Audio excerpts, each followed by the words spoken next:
हमारा अगला चैप्टर जो है वो है ट्रायंगल्स।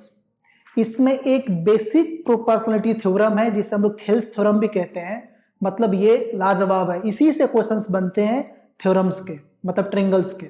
ठीक है, तो ये थ्योरम अच्छे से करना, तुम कहीं से भी पढ़ रहे हो करो, मेरा काम है बस यहाँ पे अभी टॉपिक बताना।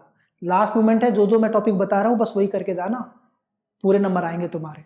ठीक है, तो देखो थेल्स थ्योरम में बीपीटी थ्योरम क्या कहता है कि अगर एक ट्रायंगल है, एबीसी ट्रायंगल है, इसमें मैंने डी ए बी पे कहीं पे ले लिया है और ई मैंने ए सी पे कहीं पे भी ले लिया है, तो अगर मैं डी और ई को ज्वाइन करता हूं और अगर डीई पैरेलल बीसी हुआ, डीई जो है ये बीसी के पैरेलल हो गया, तो हमारा एडी और डीबी का रेशियो जो है एई और ईसी के रेशियो से क्या हो जाएगा, बराबर हो जाएगा। यही है BPT theorem.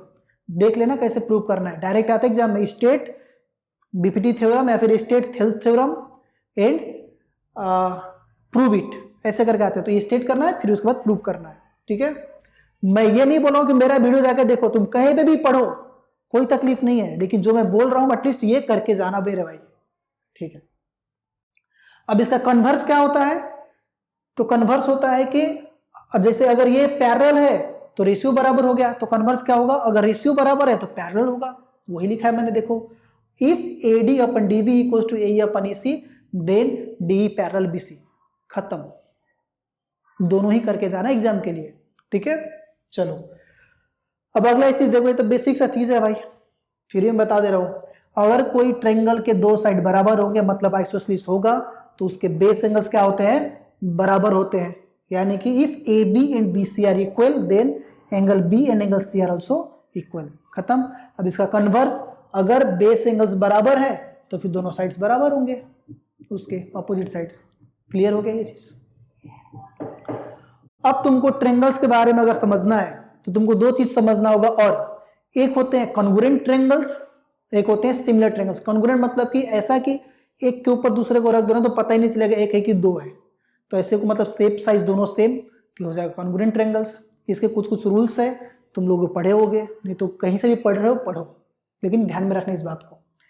Similar triangles shape तो सेम होगा लेकिन साइज डिफरेंट हो सकता है, और ये हो गया। और पॉलीगन, सिमिलर पॉलीगन्स होगा तो क्या होगा भाई, कॉरेस्पॉन्डिंग एंगल्स बराबर होंगे और कॉरेस्पॉन्डिंग साइड्स के रेशियो क्या होंगे, बराबर होंगे। ध्यान में रखना इस बात को। कहने का मतलब है कि अगर तुम दो ट्रायंगल, मानो कि ये भी एक पॉलीगन ही है, अगर मानो कि ये दो ट्रायंगल अगर एक दूसरे से सिमिलर है, triangle A B C similar D F है, तो ध्यान देना भाई यहाँ पे क्या लिखा हुआ है, A B C D E F, ये बहुत मैटर करता है।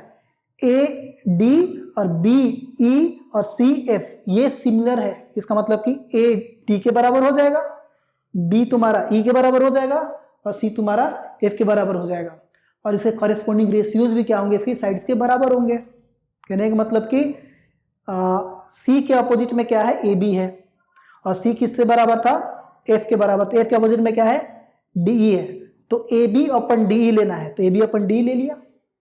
अगला क्या बराबर है, ये बी, एंगल ए बराबर किससे, एंगल डी से, एंगल ए बराबर एंगल डी से, तो एंगल ए का अपोजिट में क्या है, बी सी, तो मैंने बी सी ले लिया, इसका अपोजिट क्या है, डी ई एफ, तो एफ ले लिया। ऐसे ही करना है।